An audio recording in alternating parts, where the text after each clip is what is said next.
Hey everybody, this is Dream, and today we have a nice 4-game Major League Baseball slate. Before I get started, can you guys smash that like and subscribe button? It helps the channel a lot. I really do appreciate it. With that said, this slate is pretty interesting. We just have 4 games. It starts at 7 o'clock. We do have one later game at 9:30, but all 4 games have some interesting situations here.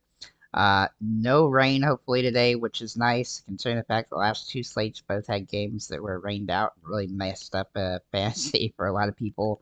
With that said, though, we have some interesting situations with pitching, and so let's go ahead and get into that. So I do think Flaherty is the best pitcher on the slate. He's got the highest K rate, he's got the most upside, and he'll be the highest usage. He's also the most expensive. He's had 6 straight games over 21 fantasy points, and he's had 5 wins in that stretch. He's only given up 1 earned run in the past 4 games as well, and he also has one of the better matchups on the slate, along with the best K rate on the slate for this game. Then we'll look at Mikolas for St. Louis. Now he's got a favorable matchup against Cincinnati to some degree. His K rate's pretty low though, but he doesn't have a super high ceiling. Uh, but he can limit the earned runs here and gives him some upside. He's one of the only guys that has a sub 4, has less than 4 earned run ups potential on the slate, so he's definitely in play, though he is kind of an extreme GPP play today. Then we'll look at Daniel for the Angels. Now he has a tough matchup against the Detroit Tigers here. He is a Hail Mary play, being the cheapest option. He's got a good K rate. He'll likely give up some earned runs, though.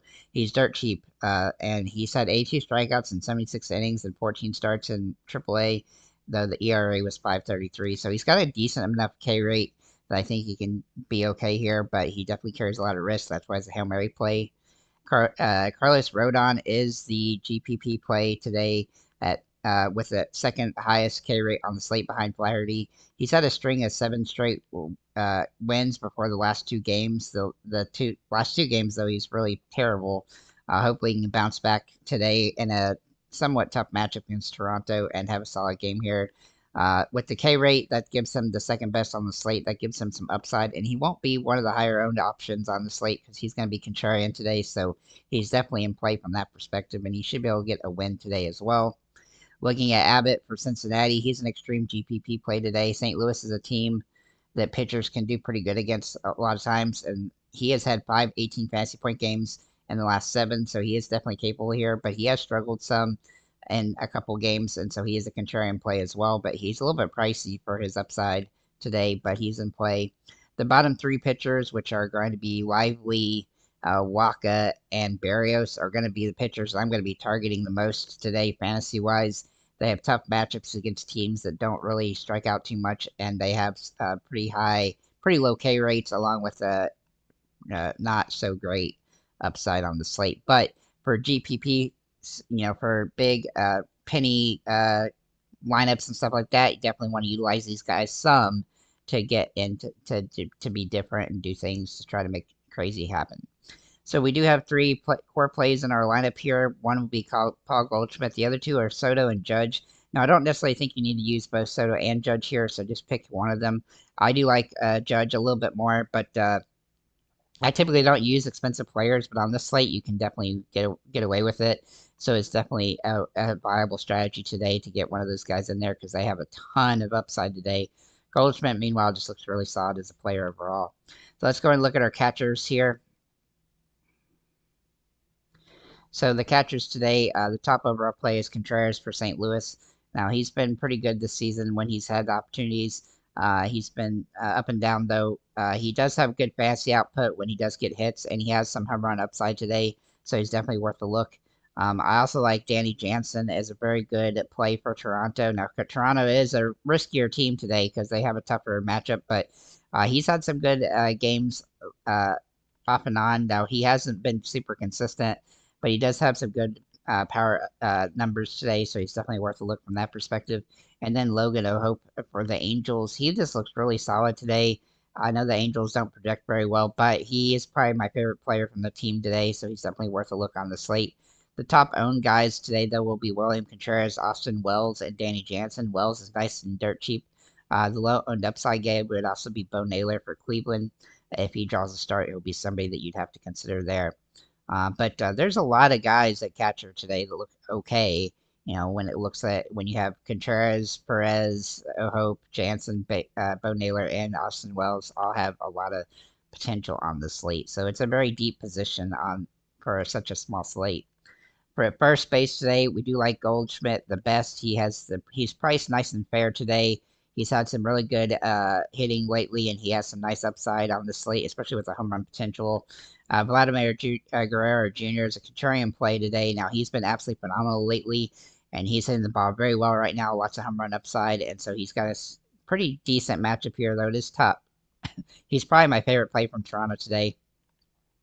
As far as the ownership today goes, Goldschmidt, Vlad Jr., Josh Naylor, Mark Canha, and Ben Rice are all going to have a lot of ownership here. It's a pretty deep position as well, where the ownership is very spread out, and most of the pricing is very similar too. Ben Rice is a very cheap option. The low-owned upside guys, the Miguel Sano for the Angels and Candelario for Cincinnati, has some utility today as well. But honestly, I'm going to stick with Goldschmidt in a lot of my lineups and get some Vlad Jr. mixed in there. And then also go into some Ben Rices from the Yankees as kind of a contrarian play to be cheap. Looking at second base, Andre Jimenez for Cleveland. He does not project all that great. Obviously, doesn't have a lot of home run upside, but he does project well for some hits. And if he can score, 10 or so fantasy points, then he can definitely pay off here. He's definitely a little bit risky because he doesn't have the highest of ratings today, but he's definitely in play today. Schneider is kind of similar, except he has more home run upside today, though he's been really struggling lately, so he's a little bit inconsistent right now. But he does have fantasy potential today at $4,200. He was very close to being somebody I wanted to make a core play. Jonathan India looks interesting today. He's been phenomenal lately. The matchup is not ideal for him. He's one of the few guys from Cincinnati that I do like, though, on this slate, so he's definitely worth a look on this one, but he definitely carries some risk, as, again, at second base, it's usually hard to find a lot of home run hitters. But another guy that we have to consider today is Keith for Detroit. He's $2,800. He's going to be pretty popular from a ownership perspective today, and if he was to have a huge game, then not utilizing him would probably hurt you. So do keep that in mind here because he's going to be high owned. But you don't have to use him because while he is cheap, there's plenty of value across the board. So you don't, and pitching is not super expensive today, so you don't have to go dirt cheap on anybody if you don't want.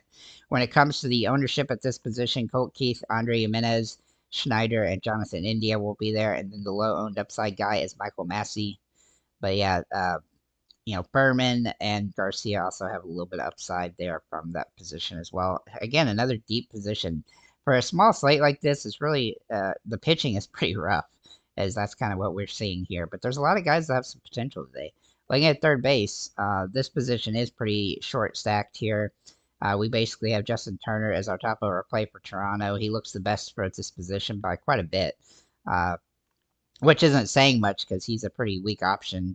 Generally speaking, he has not hit the ball particularly well this season, but he's been getting hits in the last few games, and he draws good metrics here against the Yankees, so he's definitely worth a look. Arenado has really struggled this season, but he's had some good games off and on. The metrics are good for him today, but they're not great. But he has been good against Cincinnati in the 2 games they played so far this year. I do think he's going to be a decent option on the slate, especially because his ownership will be pretty average as well. But the top ownership options today, Justin Turner, Jose Ramirez for Cleveland, and Arenado. I am going to note that none of those guys really look fantastic today. The low-owned upside guys, though, there's actually quite a few guys that are cheap that you could throw in here. Miguel Sano for the Angels, probably my favorite option from that perspective. Candelario, again, can play here. Gio Urshela and Sheenman from Cleveland. If he ends up drawing a start, then he'd be somebody that would be interested. And then if you just want to punt this position, which you definitely could do because it's such a horrible position today, Noel for Cleveland and Alexander from Kansas City are both $2,000 and fit in at third base. So you could definitely go that way as well. There's just this slate is so weird. Looking at shortstop, Bo Bichette jumps off the page as the top overall play. Now he has been really rough lately, and he really hasn't done a ton. Now, he hadn't really looked all that good up until the last week or so, so at least he's starting to hit the ball a little bit better, and that gives him some utility here, though he's priced higher than I would like at this price point. And then Wynn for for St. Louis, he has been hitting the ball pretty good lately. He's had some really good games. He's priced up. He's come up in price a lot, but he's definitely in play right now as he's got a favorable matchup against Cincinnati. Um, the top ownership at this position: Bobby Witt Jr., Bichette, Volpe, De La Cruz for Cincinnati, and Wynn. I mean, there's going to be a lot of variance at this position today, but I definitely think Bichette and Wynn are the best options. But a low-owned upside guy would be Zach McKinstry for Detroit. Looking at his outfielders, Juan Soto and Judge, both the expensive options on the slate. The other plays on here, I'm just going to kind of go through these. Beerling, Davis Schneider here, Perez for uh, Detroit at outfield, and then Verdugo for the Yankees. And if you want some contrarian options here, George Springer, Jake Fraley, Taylor Ward, and Will Brennan. The top ownership at this position will be Juan Soto, Judge, Matt Beerling, Perez, and Quan. And some other top owners options will be Springer, Carlson, uh, Green, Grissom from the Yankees, Schneider, and Brennan from Cleveland. The low-owned upside guys at this position: Malloy from Detroit, Sheeman from Cleveland, and MJ Melendez from Kansas City.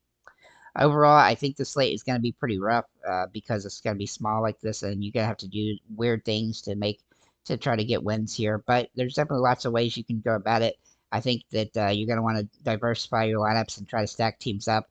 I do think the Yankees and Detroit are the best two stacks on the slate, followed by St. Louis, Cleveland, and Kansas City. And then Cincinnati, Toronto, and LA Angels are kind of avoidable from a stacking perspective, but they have a couple guys that you could one off or two off to make your lineups pretty solid. So with that said,